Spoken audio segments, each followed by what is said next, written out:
சென்னை புறநகர் பகுதியான தாழம்பூரில் தொழிற்சாலைகளிலிருந்து நச்சு வாயு வெளியேறுவதால் அடுக்குமாடி குடியிருப்புகளில் வசிப்பவர்கள் கடும் சிரமங்களை சந்தித்து வருகிறார்கள். இதுகுறித்து விவரிக்கிறது இந்த தொகுப்பு.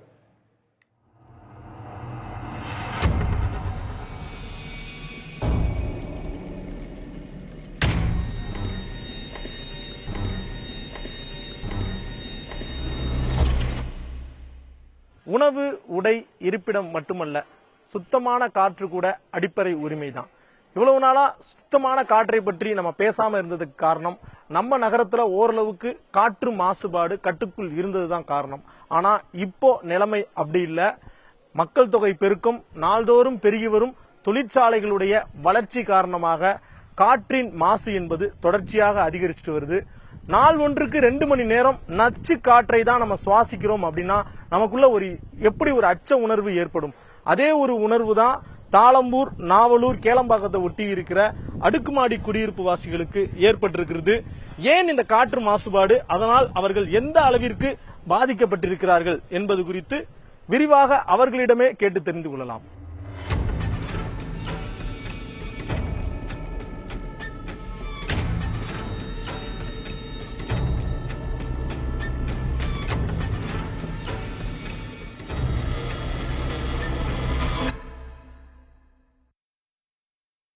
காலையிலேருந்து நைட்டு வரைக்கும் ரொம்ப சிவியரா இருக்கு. அதுவும் எஸ்பெஷலா இந்த ஈவினிங்ல இருந்து இந்த விடிய காலம் இருக்கு பாருங்க, அந்த டைம் வரைக்கும் ஒரு 3-4 மணி வரைக்கும் கண்டினியூஸா எடுத்த உடனே ரொம்ப ஹை லெவல் ஸ்ட்ராங்கா வரும். அது என்ன ஸ்மெல்லுன்னா ரொம்ப ஸ்ட்ராங்கான யூரின் ஸ்மெல்லு. அதுக்கப்புறம் நான் எங்க பிளாட்ல நிறைய ரிசர்ச் எல்லாம் பண்ணாங்க, கண்டுபிடிச்சாங்க. அதுல தெரிஞ்சது ஃபர்ஸ்ட் அமோனியான்னு நினைச்சோம். அதுக்கப்புறம் பார்த்தா அமோனியாக்கும் மேல ரொம்ப சிவியர் பாய்சனஸ் கெமிக்கல் ரிலீஸ் பண்றாங்க. அதனால நாங்க பிசிபிக்குலாம் அப்ரோச் பண்ணோம், கம்ப்ளைண்ட் கொடுத்தோம். இன்ஃபேக்ட் டிஎன்பிசிபி சேர்மனுக்குலாம் நாங்க மெயில்லாம் எழுதினோம். பட் எங்களுக்கு எந்த ரெஸ்பான்ஸும் இல்ல. எங்களுக்கு டவுட் என்னன்னா, கேளம்பாக்கம் வண்டலூர் ரூட்ல இருக்கிற ஃபேக்டரிஸ்ல இருந்தா ஏதோ வருதுன்னு நினைக்கிறோம். பட் இது வரைக்கும் ரூட் காஸ் எங்களுக்கு தெரியல. நாங்களும் நிறைய ட்ரை பண்ணிட்டோம். பாத்தீங்கன்னா லேட் நைட்ல வர ஆரம்பிச்சது பாத்தீங்கன்னா இப்போ ஹோல் த டே வந்துட்டு இருக்கு. Through out the day smell வரதுனால ஃபர்ஸ்ட் பாத்தீங்கன்னா பிரீத் பண்ண முடியல. சின்ன குழந்தைகளும் சரி, வயசானவங்களும் சரி, யூத் அந்த கூட அவங்களால பிரீத் பண்ண முடியல. First problem. ரெண்டாவது ப்ராப்ளம் பாத்துக்கிட்டீங்கன்னா இரிட்டேஷன் வருது. அப்புறம் பாத்தீங்கன்னா த்ரோட் இன்ஃபெக்ஷன் வருது. இதெல்லாம் போக இன்னைக்கு இது எக்ஸ்டர்னல் நம்மளுக்கு தெரியுது என்னென்ன ப்ராப்ளம்னு.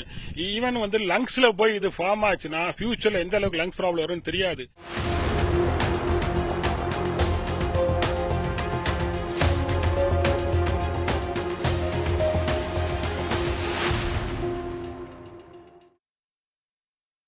இங்க வந்ததுக்கு அப்புறம் பாத்துட்டா குழந்தைன்னு வெளியிலயே அனுப்ப முடியல. சாயந்தரம் 5 மணி நந்து டோர், விண்டோ எல்லா கதவு எல்லாம் க்ளோஸ் பண்ணிட்டு தான் வீட்டுல இருக்கணும். குழந்தைனி சுத்தமே வெளில அனுப்ப முடியல. அவர் என்ன ஹவுஸ் அரெஸ்ட் பண்ண மாதிரி வீட்டுல தான் வச்சுக்கிறேன். என்னன்னா இந்த ஸ்மெல் வரும்போது ரொம்ப ஐ இரிட்டேஷன், காஃப், த்ரோட் இரிட்டேஷனு, ரொம்ப தொண்டை எல்லாம் ரொம்ப வலிக்கும். அதான் ஹெட் ஏக். நிறைய பேருக்கு நிறைய பிரச்சனை வருந்தோ. மெயினா பெரிய ஆளு குழந்தைக்கு ரொம்ப ரொம்ப ரொம்ப மோசமா இருக்கு. தென்சென்னை புறநகர் பகுதிகளில் குடியிருப்புகள் அடுக்குமாடி குடியிருப்புகளாக இருக்கும் நிலையில மொட்டை மாடியில உயரமான பகுதிகளில் இருக்கிறவங்க தான் வாயு கசிவு ஏற்பட்டால் அதிகமாக பாதிக்கப்படுகிறார்கள். அவர்களுக்கு கண் எரிச்சல், சுவாச கோளாறு போன்றவை ஏற்படுகிறது. இதுகுறித்து செங்கல்பட்டு மாவட்ட நிர்வாகத்திடம் புதிய தலைமுறையின் சார்பில் கேட்டபோது எந்த தொழிற்சாலையிலிருந்து வாயு கசிவு ஏற்படுகிறது என்பதை ஆய்வு செய்து வருவதாகவும் நிபுணர்கள் குழு மூலம் அறிக்கை வந்தவுடன் கடும் நடவடிக்கை எடுக்கப்படும் என தெரிவிக்கிறார்கள். ஆனால் இங்குள்ள மக்களோ மாலை வேளை ஆனால் எப்போது கசிவு ஏற்படும் என்கிற ஒரு அச்ச உணர்வோடு வாழ்ந்து கொண்டிருக்கிறார்கள். புதிய தலைமுறைக்காக ஒளிப்பதிவாளர் மதுவுடன் செய்தியாளர் பாலவெற்றிவேல், நவநீத கிருஷ்ணன்.